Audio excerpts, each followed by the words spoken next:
How did you know? Your deal. That kind of power always comes with a price. What's yours? I think you know.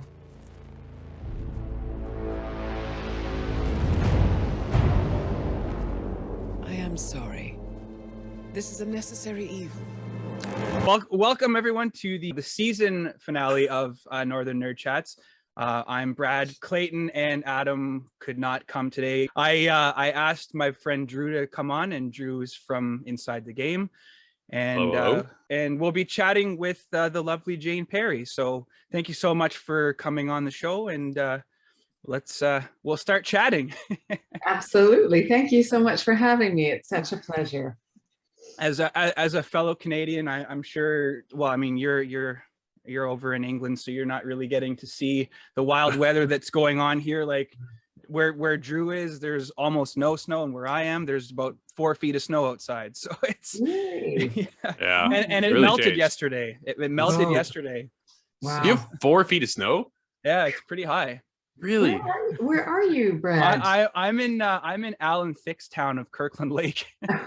Okay. So like I think we've had 6 snow days in 5 weeks for my kids. So they've all gone to my parents' house for Christmas. We let them out a week early. They're gone to my parents' house for a week, and then we're gonna go celebrate Christmas with my parents, who are then gonna go elsewhere. But yeah, that's it's been an interesting year. So Yeah. with lockdowns and staying at home for school, and how is everything going on where you are right now? Yeah, well, yeah, you're so right. It has been such an interesting year for all of us. I think COVID has brought in so many challenges, obviously. And I suppose in some ways that's old territory. We've all had a lot of time to think about how that's impacted our lives. And then, of course, I mean, there's always a sense of like, oh, we shouldn't talk about the weather because the weather's, it's whatever, it's a bit boring. But actually, the weather right now is pretty extraordinary. I know in Canada, like Western Canada, there, and of course in the States as well, what happened recently with the tornadoes and, the flooding in Canada. And I was recently filming in Estonia. They had like 2 months worth of snow in sort of 2 days. So all these weird things are kind of happening, and it just makes you think, okay, right, let's just we better just keep our eyes open for all these mad things that are going on right now. But yeah, so it's all good. I have no complaints personally, but I'm really noticing how things are changing around me, and it's oh, sorry, phone call. I better just turn that off. Sorry. It's all good. Yeah. Anyway. Yeah. But yeah, all good. All good. I mean, the lovely thing about doing voice work is that, we can pretty much do it from home. Those of us who have home studios, and even when you don't have a home studio, you go into a studio, and it's such an self-isolated environment anyway, because you're in your little room with the microphone, and then you've got your sound engineer in the control room, and yeah, so it's a pretty safe environment. So as far as work goes, that's all pretty great. That's awesome. And you, I mean, you yourself have had a pretty incredible past couple of years with all of your games that have come out. And I mean, I think the last, correct me if I'm wrong, the last 4 have all either been nominated or won an award in the past couple of months. So that's like, that's awesome to be part of an award-winning game series like Hitman and Returnal. Yeah. And for better or for worse, Cyberpunk. I mean, I liked it. I know Drew, I don't know. Oh yeah, I finished it, so that's got to say something, right? It's just there's 2 things. The problem with Cyberpunk was it just wasn't finished, right? That's what it came down to. At the end of the day, the game wasn't polished. Mm-hmm. The core aspect of the game is fantastic, right? The RPG elements, the story was really good. It was solid. It was there to keep you going. That's why I played through a buggy game from start to finish. Yeah. Right. Like, so that does say something. It's just, if they would have waited just about a year, I think we would be talking about Cyberpunk in a different light. Yeah, it's a shame, isn't it? I know they were under so much pressure to get it done and dusted, and I think I just think they succumbed to that pressure. They probably had to. They missed a few deadlines, before they released it, and they just had to go for it. and it's too bad. It would have been great if they could have just taken the time they needed to make it absolutely perfect. Yeah, absolutely. One game that did take its time though was Returnal, because your team over there and your voice acting skills won you guys an award for Action Game of the Year for the Game Awards. Congratulations. Yeah, thank you so much. Yeah, I'm super happy for Housemarque. They really deserve it. You know, they're such a hard-working group of people, and they're so delightful. I actually met them for the first time. I think it was a couple weeks ago. I went off to Helsinki to spend some time with them, and that was really fun, you know, because you don't always get to meet the people that you're working with on a computer game. Usually, as I say, it's kind of an isolated environment, and you're in wherever you are, and they're in some other country generally, and so you don't ever get to meet face to face, and we had the chance to do that. But they're just a fantastic group, and I'm so pleased for them. And they're going to do great things. They really are. So that was a wonderful moment. It's been a long time coming for Housemarque, right? Because they've been around for so long, and they have always had great games, but they never seem to have hit that mark for the Game Awards, right? And this year was their standout year with Returnal. Yeah, and they changed up the formula pretty heavily as well with their game mechanics behind what they normally do. Heavy focus on arcade. Now they mix it up with this arcade still, but third person with this kind of Dark Souls-esque kind of feel. Yeah. Jane, big question for me then to you: have you played it? Yes, I have. Well, nice. Very briefly. It's a hard game. Yes, I know. And Drew, I think you might know that I'm not really a gamer. I do. However, when I was at Housemarque, I sat down and played it. Oh my God, it's great. Isn't it? And I mean, as I said, I didn't get very far because I'm crap, but I loved it. I just loved it. I was just gonna say, I was super engaged in the whole process for the short period of time that I was playing it. And like, you know, when I think about playing games, and when people ask me if I play games, I'm always like, well, no, I don't play games because I sometimes don't feel like I have the time and the focus in my life at this moment. And when I played Returnal, I was like, yeah, I could see how this would take over my life. Every spare moment would be, you know, on the game console and just going for it and playing it, because it's so all-encompassing. It's so exciting too, and I immediately got into it. And although it was a bit weird hearing my voice, I was like, oh God, I don't know how to look at that. But the game itself is just brilliant. The visuals, everything is just, I loved it.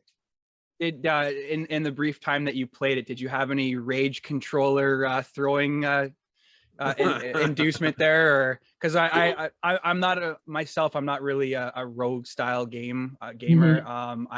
I like playing my games on either easy or normal. I don't know. It's just I like the games for the story, and I played a couple of the rogue style games there, and they're just not for me. So and technology and controllers are too expensive these days. So I don't think my TV would be looking too good if I continued with all that stuff. So because you'd be throwing things at it, and your blood pressure would go up.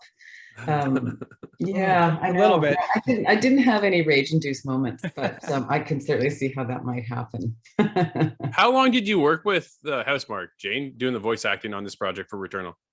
That's a good question. I know we did about sort of 40 or 50 hours worth of recording, so it was a good year that we worked on it. And you know, they you know, we were talking about time in reference to Cyberpunk recently, how they sort of ran out of time. And one thing about Housemarque is that they really took their time with the performance side of things, and maybe they had a little bit more time because you know, the characters, although there's only one or two sort of characters in it, so they really only had two actors to work with, myself and then the young man who plays Helios, the Celine's son in the game. So we had a bit more time to sort of explore things and try things out, and they really took their time, as well as Damien Goodwin, who was my director. And he was kind of a bridge between Housemarque and me.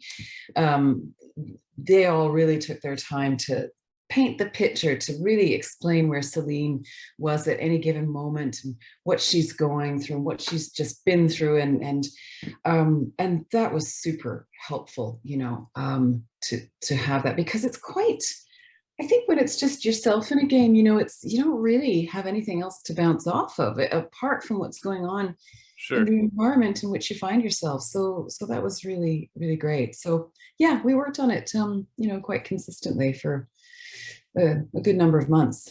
No, absolutely. It's definitely a unique twist, because the game is not grounded, right? Because it is so alien-esque and out there that it must be a hard process. How do you kind of come to terms with what your situation is that you're in, and how do you kind of prepare for that?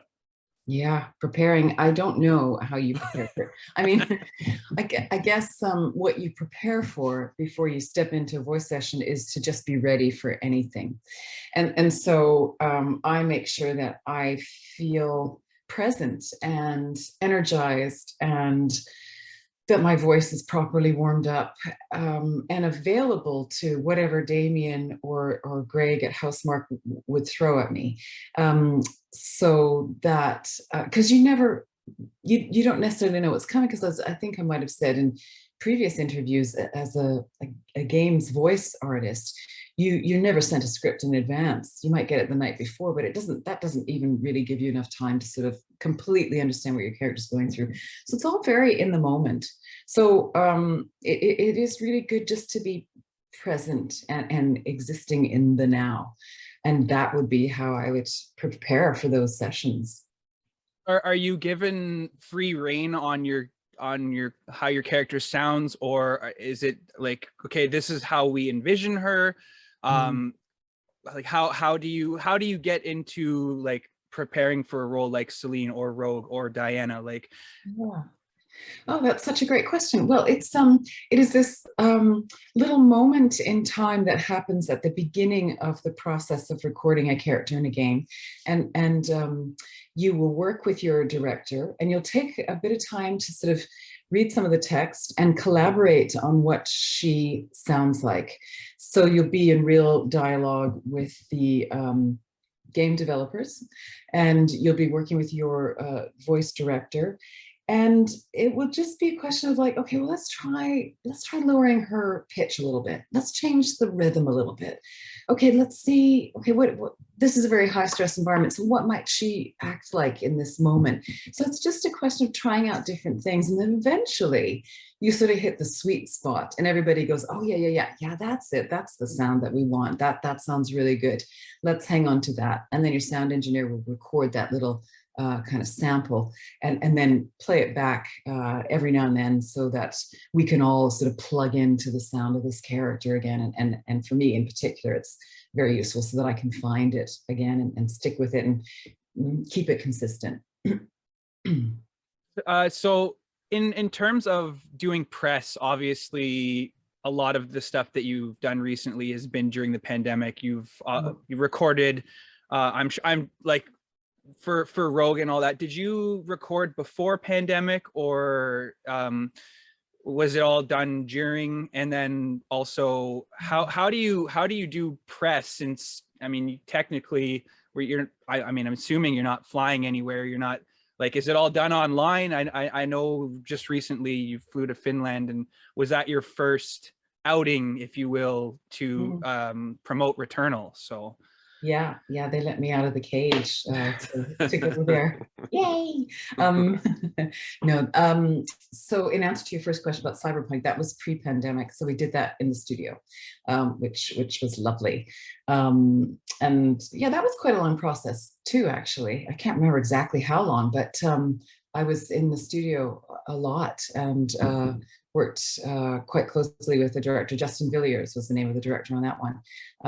So that was pre-pandemic. And then there was a little bit of stuff during the pandemic, which I was either able to do from home or would pop into the studio and do it there. And then as far as press goes, I haven't really done that much press, to be honest with you, for the games that I've done. I've done lovely interviews like this, but no press for, any of the kind of game journalists or anything like that. So this thing that I did at Housemark was a kind of PR day, and they produced this sort of video, which you'll all see at some point soon, with interviews with myself and Greg and Harry Kruger, who's the creative director there. So that was kind of the first time I did that, and that was really fun. It was a great experience, and always so much fun to talk about the process and also to learn about other people's process too. So yeah. Do you work on numerous projects at once, Jane, or do you just focus on one at a time? Well, yeah, I work on numerous projects at the same time. It just depends what's going on, really, Drew. It's I mean, this year there's crossover certainly between Returnal and also Wildlands came back. Karen Bowman, Motherland, congratulations! It's very good. and then of course Returnal. So these things, they sort of pop up at the same time, and then other voice work too, ads and whatever narration stuff or whatever's going on. So yeah. Do you find it hard to change from one character to the other, going from one project to the next all the time, or is it just kind of at this point just old news and just another day? Yeah, I think what I was saying before about how they preserve, they will let you hear the voice so you can plug into it again, and so it doesn't get confusing.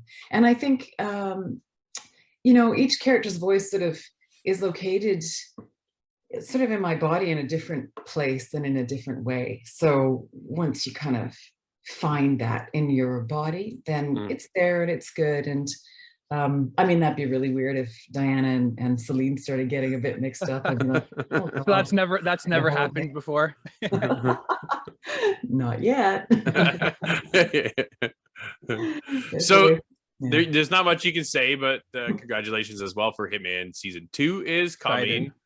Yeah, that's it's unfortunate we can't talk about it. We will have you back perhaps then at that time, right? I'll take my Returnal hat off now if you want to talk about Hitman. Absolutely, let's get into more Hitman. It's one of our most beloved games. I just picked it up again yesterday. I'm gonna play it now in VR, so we'll see how that goes. Cool. Have you tried the world of VR, Jane? I did a game called Shattered State for Supermassive Games, and they gave us a little sample of the VR world that they had created when they were doing that game. And once again, extraordinary. Like, wow, it's just so unbelievable. And a kind of environment that you could get completely lost in. And the application of that is just so phenomenal, I think. In fact, there was a thing on the radio this morning about VR and games and VR's application for numerous things, including mental health. Like, if people have been traumatized in some sort of way, they can enter into a VR world that is beautiful and calming and will immediately take them to another place mentally to give them a sort of break from the difficulties and the frustrations that they might be experiencing now. So Shattered State was not like that. It was a highly pressurized kind of difficult environment, as you can imagine. But no, it's amazing. But what did you think, Drew, of the VR? So I just grabbed it yesterday to play for Hitman, but I've jumped into numerous games, and every game is a little bit different, a little bit unique and you gotta pay attention to the biggest problem with VR is motion sickness. Right, yes. It's the disconnect of movement and how the developer programs you around from either teleporting, because that was the huge mechanic when VR first started, and then we get into analog sticks. So the minute your character physically takes a step, my whole body will just go because I'm standing still, I'm not moving, but yet in my face, right, it's right there, you are suddenly starting to walk. So that's when this motion sickness it sometimes creeps in and sometimes doesn't. But shout out to Beat Saber, because that's one of the best VR games I think I've ever played, and I don't have to move. I just wag my arms around, so it's not so bad. There's a snowboarding game that came out on VR, and I'll do it for a little bit, and I can't. I have to take a break, and my daughter my oldest is a really big gamer now, and she's obsessed with Beat Saber. Like it's I'm not gonna say it's unhealthy, because she's like, you actually have to get involved with this game. It's physical, but she's having a blast with it, and I mean, I haven't played Hitman on VR yet. Drew and I are both not really into like zombie stuff, so Resident Evil and all that doesn't do for either of us. But playing as Agent 47 in VR, I'll wait for Drew's review on that before I jump into it. I'll let you know.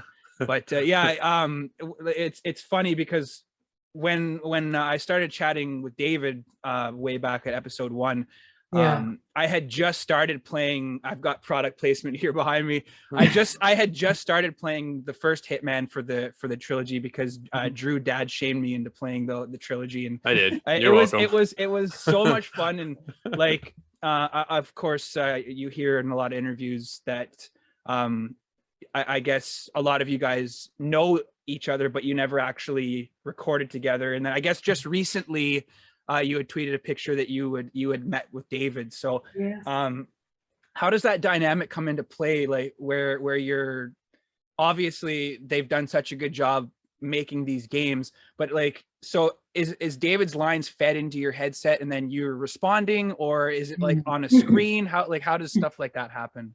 Yeah, it depends where you are in the process of the game being created. So if they're pretty close to it being finished, then the chances are that, you know, the bulk of the actors' lines will have already been recorded. So they might contact either one of us and say, okay, you've got to come in and we're going to do what are called pickups. So pickups are basically, they might have, you know, played the game or watched the scene and realized, oh, this is not quite working. Let's just rewrite these lines. And in that case, then I would hear David's voice or whomever it was I was working opposite. However, if you're not at that stage of the game, then you are working, usually it will be the director who will read in the lines, and then you will be responding to that. And they will be on a screen in front of you. So you get your lines on a spreadsheet and you'll have most likely your lines and the lines of the person that you're acting with to give you some context. So it's a little bit of both, really. It just depends how far along in the process you are. But those times when I do get to act with David or anybody really are so special because you know, it's you get so much information about what's going on when you're just listening to the characters or the person that you're acting with in terms of where they're at. And then you get ideas as to what you need to do to get what you want out of the scene. And David's got such a wonderful voice, you know. And it was so nice to meet him in person, because when I first started doing Hitman, I mean, it took us such a long time to actually connect. And I just, I think I was a little bit shy or maybe a bit starstruck. I was like, oh, you know, I'm the third Diana. Why would he even want to talk to me? Like I'm, you know, I'll just do my job and scuttle off into the background. And so when we finally did connect in person, it was actually such a joy. He is, as you know, a really wonderful person, so generous and so talented and so smart. And it was just fantastic to meet this person whom I've been working with, you know, for years. And so I look forward to our next visit, whenever that will be. And it's especially playing for him playing the same role for 21 years, like it's almost like this massive celebrity status, and not many voice actors can say that they've been in the same role for 21 years. And then being able to do other projects and stuff. So it was a lot of fun chatting with him, and he, like, I was very nervous talking to him, and he makes you feel like just at ease. Yes. And again, it's almost like that false sense, like he's luring you in, and then bam, you're dead. So, but I've been chatting with Philip Roche lately. I'm trying to get him on.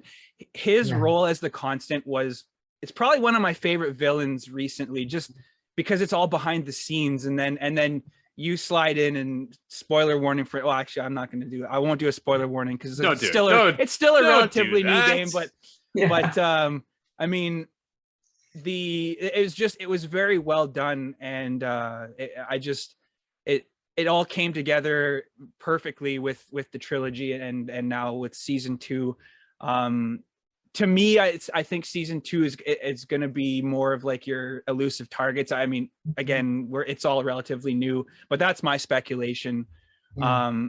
The story of Agent 47 and Diana, I will obviously it has to continue. Like you can't just end Hitman and say we're done. Like not even a reboot, but so you went from the narrator of Absolution. How did they contact you and say we want you for Diana for the new series, or did you have to audition for it, or how did that come to play?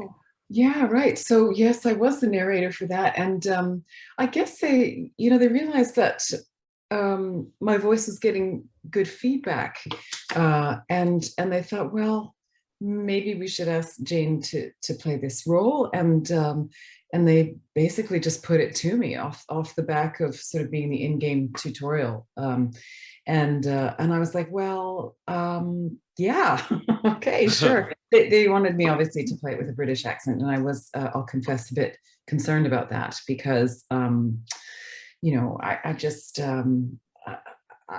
didn't feel as confident as I wanted to feel with that, and there wasn't much prep time. I sort of had to just commit and jump in and start doing it. So I felt incredibly honored that they asked me to do it, and sort of surprised. It caught me off guard. But wow, am I ever glad they thought about that, because it's been an absolute treat to play Diana. I adore her, and when they said, okay, this is the end, back when they told me that it was the end, I was really sad to have to say goodbye to Diana, and to think that Hitman would be a thing of the past for me, because I've become very connected to her. And I think her character development throughout, the franchise has been extraordinary. Hitman 1, 2, and 3, really interesting journey that she's been on. Yeah, we'll see what comes of that. Hitman 3's just been a huge success. We saw IO leave Square Enix. Yes. And a lot of us were really concerned what happens with the Hitman IP. Well, then they go out on their own and they continue the IP, and it turns out that Hitman 3 is their most successful title to date, which is fantastic, which means because of this success, we get you back.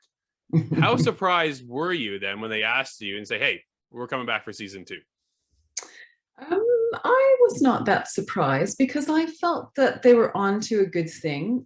It's been around a long time. I think it always has had a very strong fan base.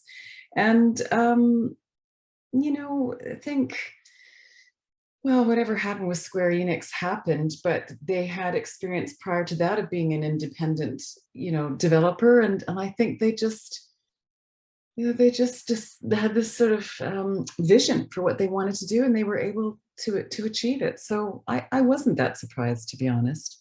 And the transition for me as a performer was absolutely seamless. There was a couple of things that happened with Hitman 1. For example, we did motion capture for Hitman 1. So there's a scene. There's a few scenes, like in the airport, for example, where I meet Agent 47. I did motion capture for that, and Philip Roche was in that session as well. John Hopkins was there too, although unfortunately David Bateson wasn't there. It was another actor going through the motion of his character. And that was meant to continue. We were all meant to continue with motion capture. And when Square Enix dropped out, obviously the budget changed, and we were not able to continue with that. So that was obviously disappointing for us, but they still came up with the goods, so yeah. But I mean, what a brave thing to do, just forge ahead, keep going.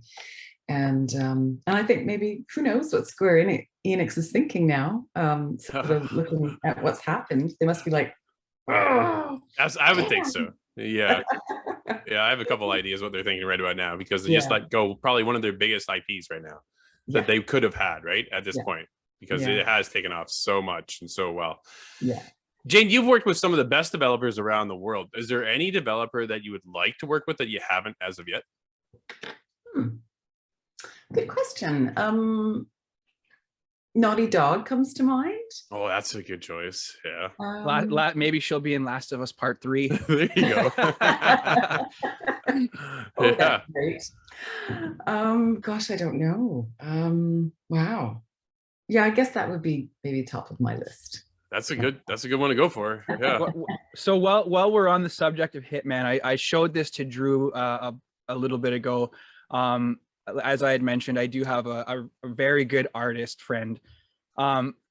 This is probably the most grotesque zombie portrait I have ever seen.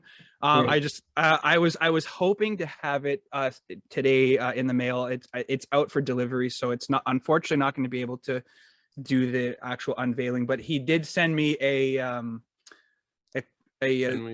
oh wow, that's very good. Is that, I'm just like, is that the spine? That's your spine, yeah. Nice one. So he does that. He had done David, and then he's done all of the guests that I've had on. Amazing. Would Diana be able to give zombieportraits.com a shout out? Oh, of course. Zombieportraits.com. Yes. If you're looking for a Christmas gift, then zombieportraits.com is your place to go.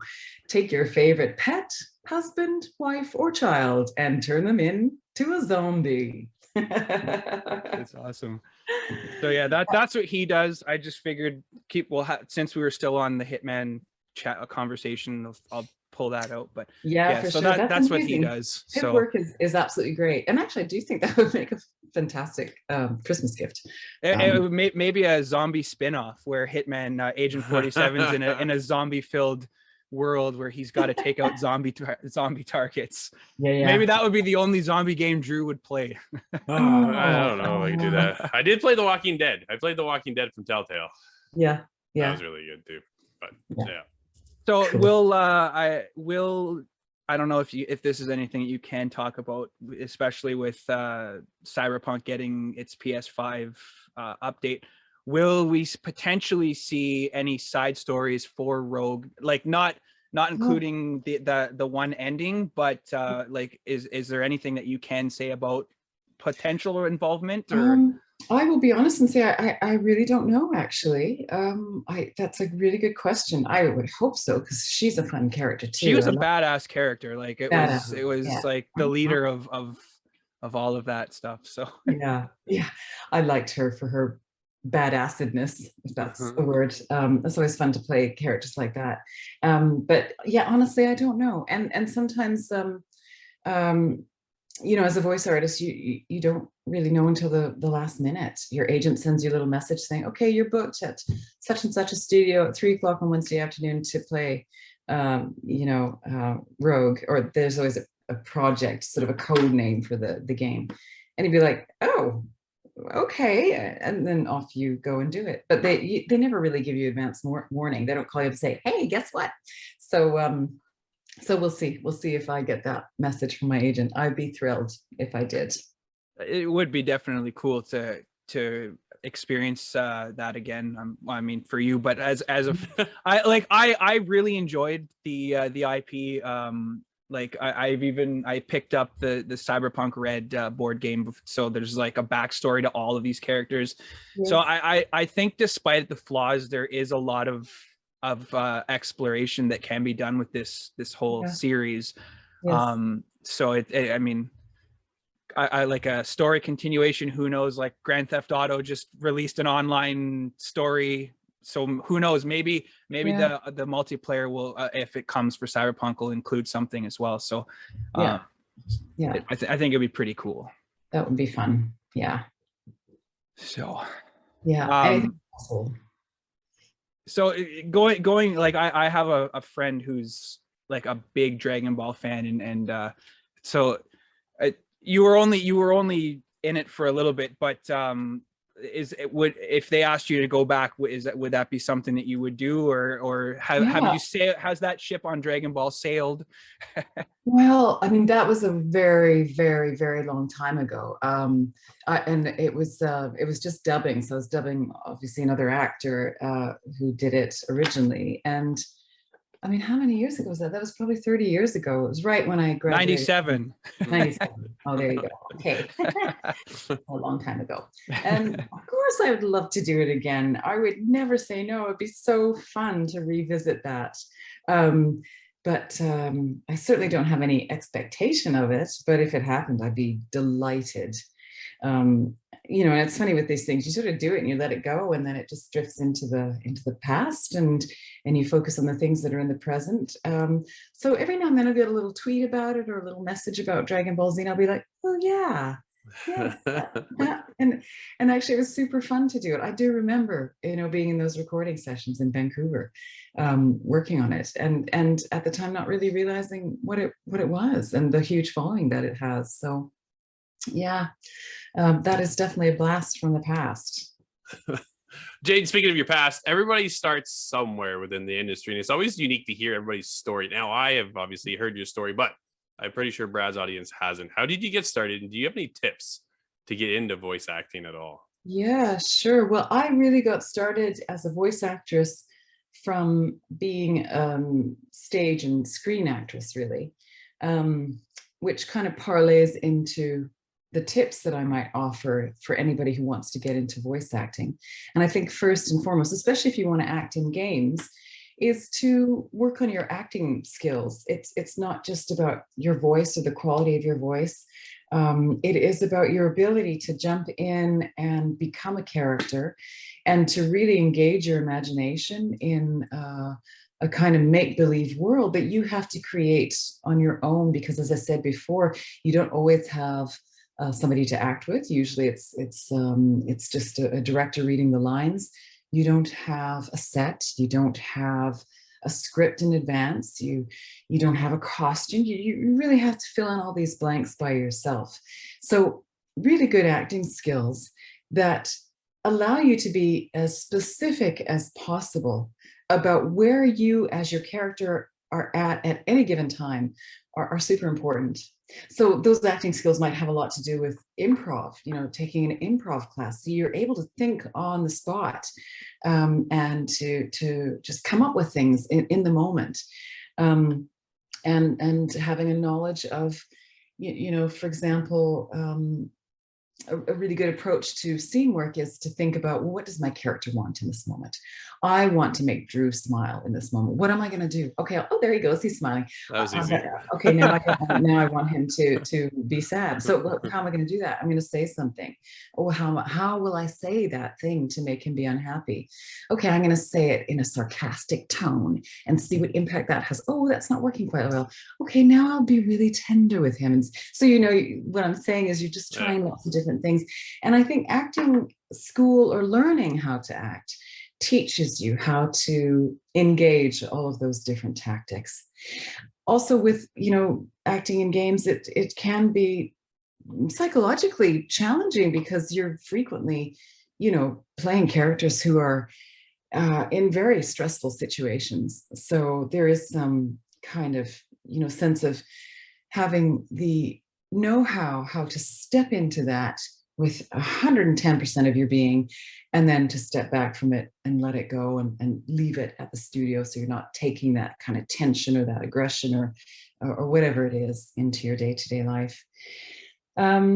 So that's a kind of start.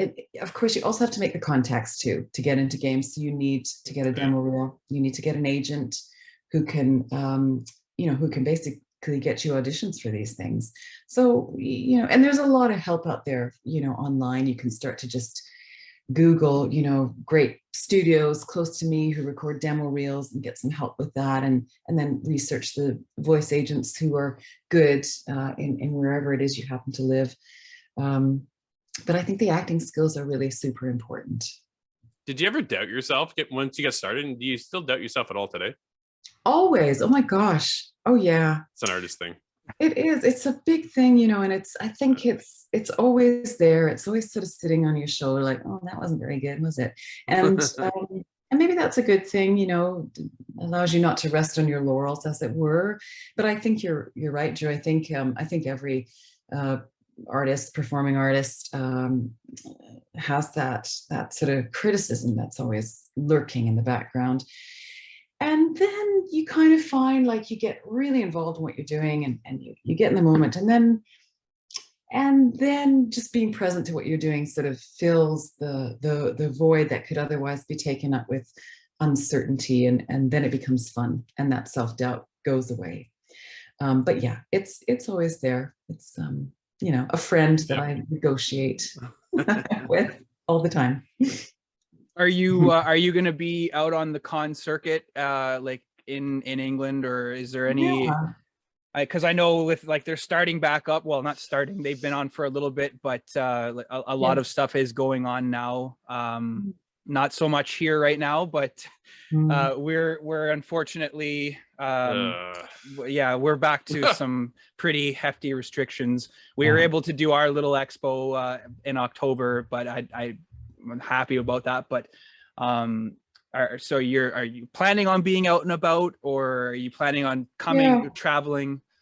I would like to. I haven't actually. I've never done that before, and I was talking to David about it and a couple of other friends who do it, and I was thinking, okay, maybe it's time to see if I can make some connections and start doing that, because I have to say one of the lovely things about being in these games is the fan base, and people contacting me via Twitter or whatever, and just saying that they enjoyed the game. And I find that so meaningful, and I really, really appreciate it. And I'm not soliciting for tweets saying, oh, you're so great. I'm not at all. But I guess what I'm saying is it's really nice to connect directly with the people who are playing the games, because you don't always get that connection with maybe film or TV, or I don't anyway. I'm sure lots of other actors do, but it's so I appreciate that. So the opportunity to meet fans is would be a really lovely thing,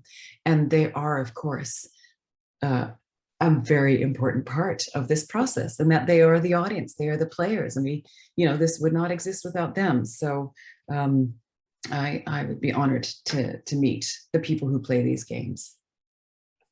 That's awesome. Who knows? Maybe can get you out to ours whenever we're able to get that going, and take it from there. I mean, especially if I don't think there has been an announced date, or is it 2022 for season 2? Have they said anything about when that's expected? It's next year. Next year. Yeah, exactly. So I mean, the nice thing about releases like that is it's, even if it's a show is a couple months after, it's still fresh on people's minds. And I mean, Hitman is a very, very big series, so there would definitely be a draw to have yourself, David, and whoever else like come out and interact, because like you said, if the fans weren't buying the games, then they wouldn't be getting made. So no, exactly. Yeah. Well, I will look into it. It would be super fun to do that, and I would love to do that. So I'll put that on my list of things to do. There. So just before we let you go, because I know there's a time difference, and like I said, I'm sure you've got other errands to run. Is there anything that Diana would like to say towards the Nerdcast, as well as Drew? Oh gosh, you put me on the spot. I don't know. What would you like me to say? Give me something to talk about, and I'll talk about it. Let's get people to tune in to Drew's show, because he came on as a guest. No, you don't have to do that. No. Okay. So it's your show, dude. You take it. You take it. Right. I already got Jane's already done this for my show. I really appreciate it. So I don't know. Help me out here, Drew. Now I'm put on the spot. How about all right. Good afternoon, Hitman fans. Your target is the Northern Nerdcast. You must watch Brad Davidson. Watch out, though. He's very dangerous. He has a spectacular set of headphones. and wears glasses. You will recognize him by his moustache and his beard. He is extremely dangerous. And There you go. what shall I say? There you go. That's I perfect. shall leave you to prepare. I do have one last thing. I know how was it hearing David when he did that white whale thing for us as Diana when he for the expo? Yeah, I know you said you almost spit out your tea, but that must have been a really weird experience to hear him say that. I'll let you prepare. Oh my God. I got my wires crossed. Yeah, it was weird. No, it was good. I wanted to hear more actually. I should give him more of my lines to read and see what happens. Maybe a role reversal in the next game. He's in charge of ICA and you're the hitman. I like that. Hit woman. She hit woman. She did get to flex her skills a little bit in the third game there. So. That's right. That's season 2, Brad. That's what season 2 is all about. Yeah. That's right. Chelsea. I hope they're thinking that way. I would like that very much. That would be awesome. Well, it's been a pleasure having you on, and I again, hopefully, when more news comes out about season 2, we could potentially get all of you guys on at the same time. For sure. If everything works out and all the timelines add up, because I mean I know you're 6 hours ahead, Copenhagen's ahead, but I definitely love to make that happen. So again, thank you so much for coming on, and wish you all the success with whatever's coming your way. Hopefully see some more Returnals. We're seeing Hitman, Cyberpunk.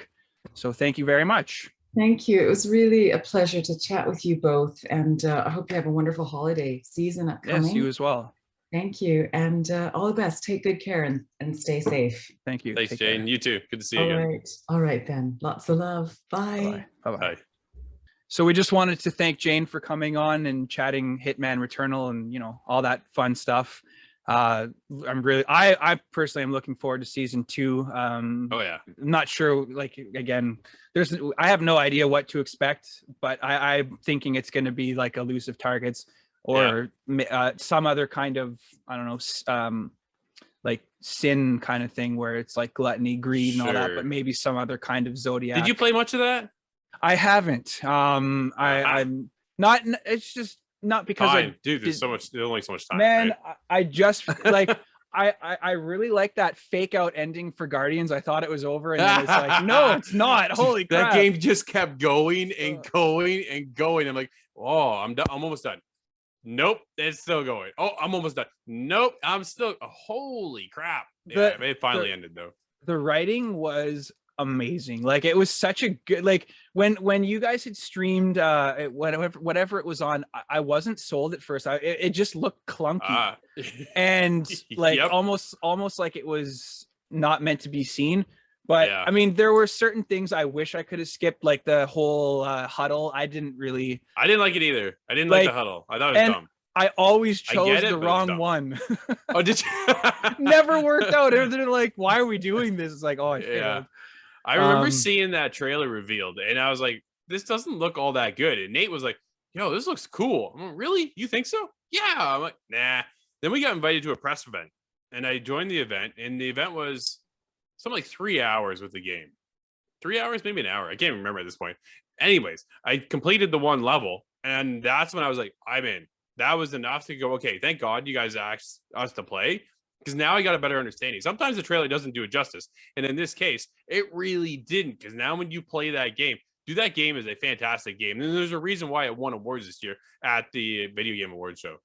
Yeah, no, it was very well done. Like, my favorite character, just because it reminded me of Batista's Drax, but his lines, like, they're funny. It's just it was so funny. It's just because that's how he's portrayed. But when Gamora is going crazy and then she's like, she mentions that she loves being with the group, and then she's like, I never said that, and Drax is like, yes, you did. You said you were in love with us. I just it was very well done, and I'm hoping that everything lines up where I can get the cast of Guardians on. I've been in chat with Star-Lord, John McLaren. It has to get cleared by ADOS.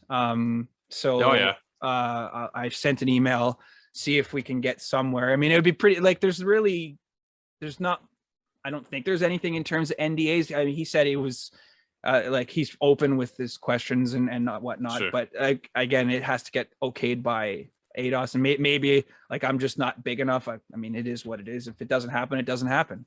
50%, like it's a 50-50 on getting a lot of the voice actors on, and some see your message, they never respond, and it's, hey, it is what it is. I've got a few out there, dude, and they got nothing back, right? Like it is like you say, right? It is what it is. You try, and if you get it, cool. If not, then try somebody else, right? I think it's all about timing too. Like you don't want to seem like a stalker. Nope. And I mean, like you pretty much have to, but like it's like it's like that fine line of, okay, well, I've already sent a message. I don't think I should do it again. And then like Mark Meir is supposed to get back to me. He said after the 14th. So because right now he's at PAX East, I think, or PAX West. For those who don't know, he's male Commander Shepard from Mass Effect. So there's that. I reached out to Jennifer Hale, nice. Which would be really good to have her on, because Ratchet and Clank is, dude, like what a ride. That was such a fun game. It's good. Yeah. And it's actually the only Ratchet that I've completed. Me too. I couldn't, the other one's nothing against them. It's just, no, it felt the same. Okay, I'm going to one world and then I'm going to do it all again with a better gun.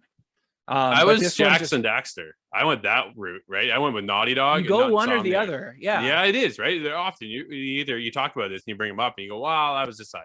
Yeah, I went Jack and Daxter. So I dabbled with Ratchet and Clank, but never really got heavily invested. Then they dropped Rift Apart, and that just changed everything, right? You think we'll see another Jack? Yes. No, they have to. I mean, it's been a long time though.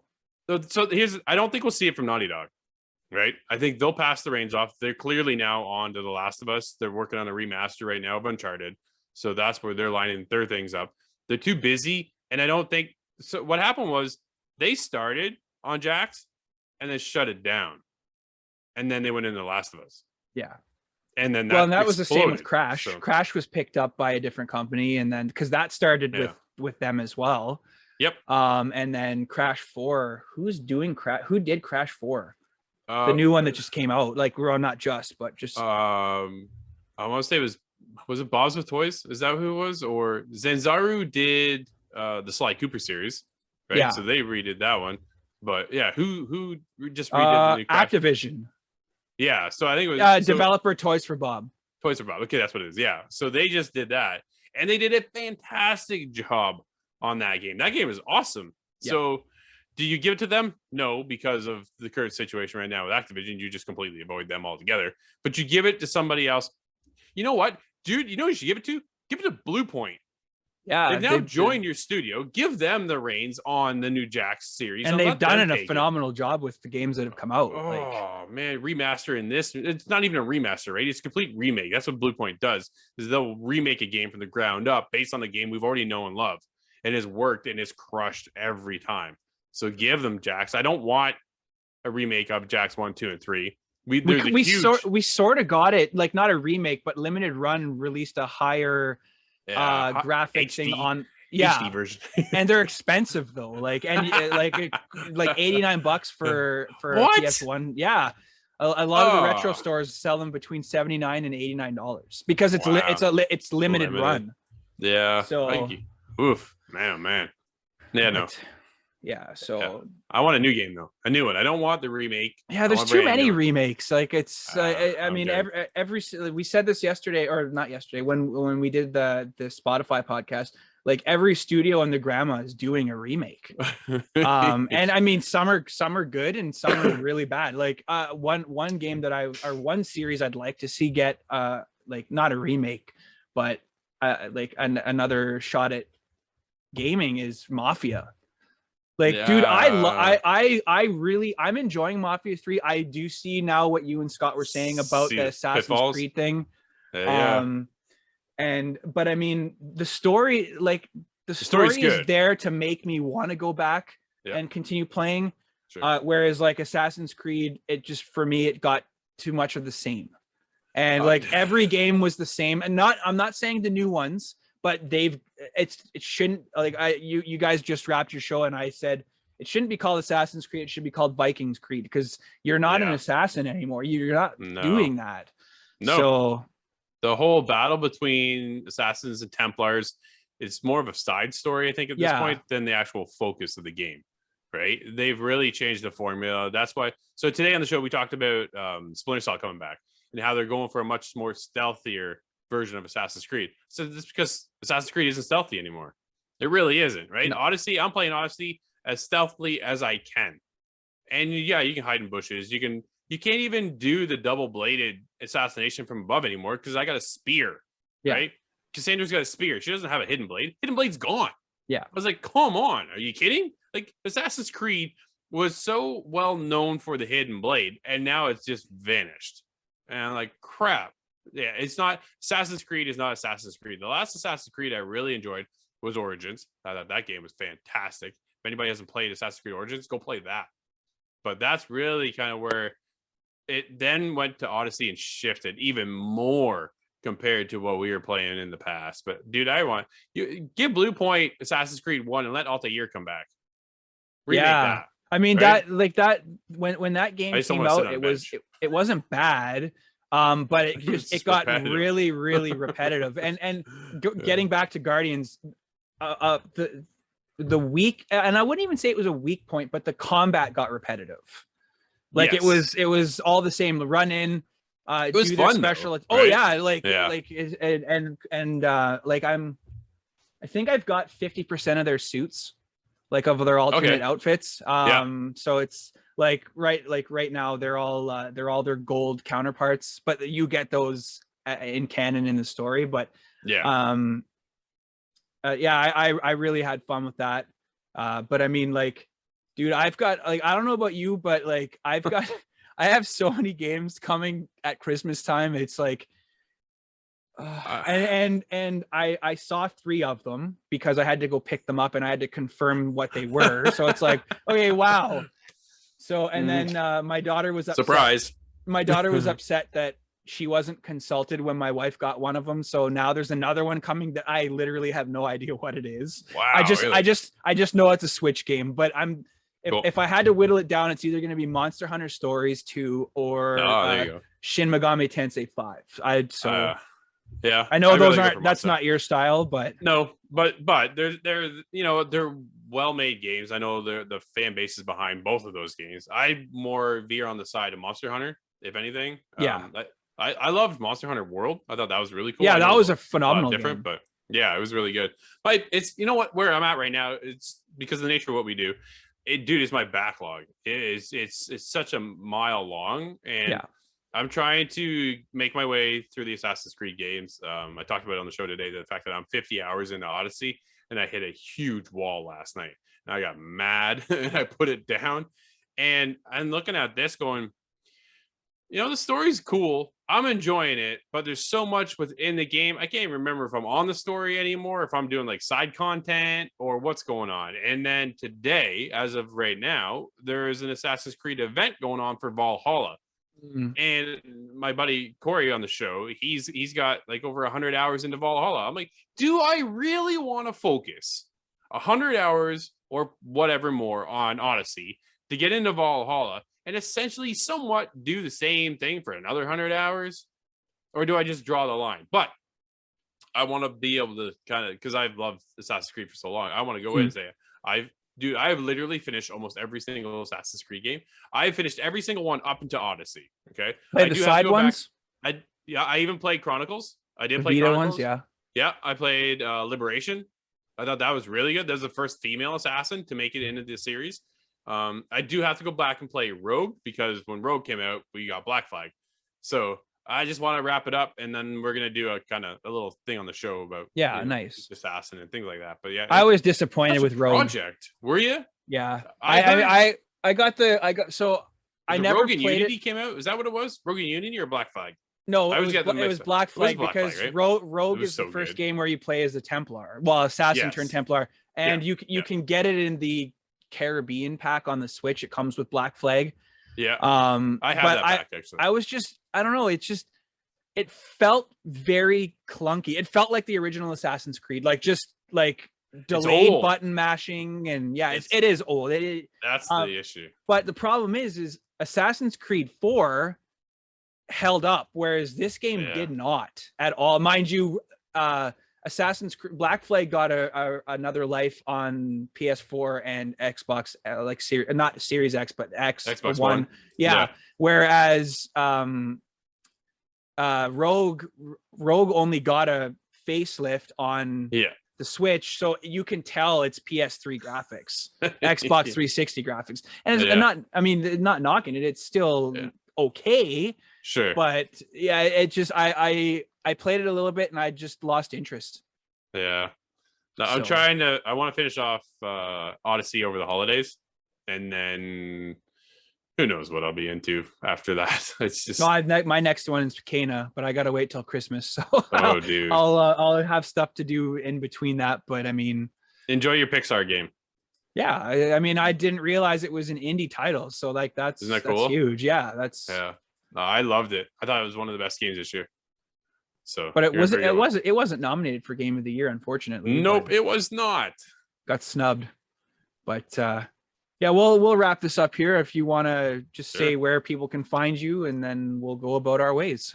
Sounds good. Brad, thanks for having me, dude. It was an honor to be back again, and talking with Jane is always a blast. Jane is a fantastic person. I love her. She's been on our show a couple times now, and it's just, if you can ever talk to her again, do it. She's one of the nicest people I've ever met. But you can always follow me over on Twitter, ArtisticGamer28, and check out our show, InsideTheGame.ca. We do a daily show, ITG Daily, covered the latest and hottest news, myself and Scott. Sometimes Brad is even there. And of course, Inside the Game, where we dive deep into the world of the video game industry, the latest reviews, news, and a whole lot more. So thanks for having me, man. Awesome. Well, that's been season 1 of Northern Nerd Chats. Drew, thank you for coming on and filling in again. Anytime. Clayton really ripped Seth Rogen a new one. You got to read what I quoted him on my Facebook page. It's the best thing. It's the 2 best comments I've ever seen. So. All right, I'll take a look. Clayton still needs to get Discord, by the way. Yeah, Clayton, get Discord. Come on. Yeah, you suck, Clayton. Yeah, Clayton, you suck. All right, well, that's the end of season 1 for Nerd Chats, and hopefully we can get Guardians on for the series. Oh my God, I can't talk. Season 2 premiere of Nerd Chats, and if Clayton and Adam haven't played it, I mean, you've played it, so you know what to expect. And absolutely, I mean, it would be a big screen, but to chat with that cast would be phenomenal. Absolutely. We'll wrap it up I'm taking a couple weeks off for Christmas. I'll still be around, but not doing this. So hope everyone has a great holiday. Stay safe, spend time with your loved ones, and don't forget to social distance or do whatever you want. Take care. Have a great day, guys.